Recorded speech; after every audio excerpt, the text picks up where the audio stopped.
this poem is Hillbilly Willie Plum. As Willie Plum sat on the porch with a broomstick hanging from his mouth, he would always start his day by saying, "What's the dilly? I'm Hillbilly Willie Plum. I'm finding it a little silly." Then his mother would say, "Do you really feel a little silly, Willie Plum?"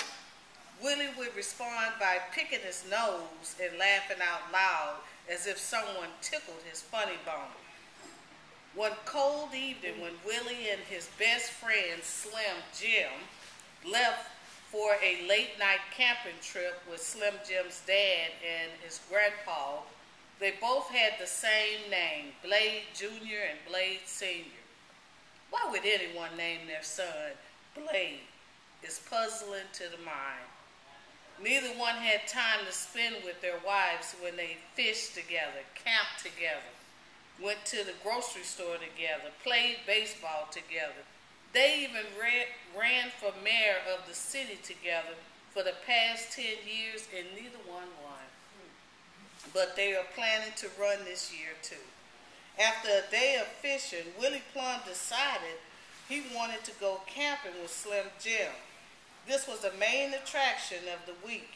The camping site was 10 feet from Blade Sr.'s, his grandpa's house, so they were basically in the backyard. Willie Plum and Slim Jim made a homemade tent out of some of his mother's old bed sheets and clothing pins. All four of them ate peanut butter sandwiches with brown sugar. Slim Jim asked Willie Plum, why did he put pieces of grapes in it? Willie Plum said, "Well, I peeled them to give it some homemade grapes." So then Slim Jim said, "That is so smart of you, Willie Plum, to put some grapes in there to make a great peanut butter sandwich." Willie Plum may not have had much, but he would lend a helping hand. Just like when they wanted him to go get fireplace, Willie Plum would go down to the nearby lumber store and get scraps of wood. They always wondered how he would always come back with nicely cut wood.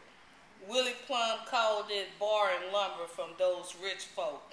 He said he would pay them back with some fish from the lake. Well, that was a brief tale of the life and the stories of Hillbilly Willie Plum. And I have one more. Okay. You know how we always have to deal with he say, she say, people, you know, that person who's always gossiping? Okay, so this poem is called He Say, She Say. In the battle of who's right or who's wrong, we all at one time or another have had the conversation addressed to us by what someone else thought they heard. These are the remarks from Peach's mouth to Diamond's ear. Please don't get it twisted with he say, she say. Why you want to tell Sam, Dick, and Harry all your business, calling up everybody singing like a bird? Tweet, tweet, tweet, tweet, tweet, tweet. Who gave you the microphone to tell it all? I guess you won the award, Best King and Queen of Gospel. Here comes some more, he say, she say. If you need to know what's going on in the Jones house, then just call up the neighborhood reporter, the one who keeps up all the news. Lights, cameras, action.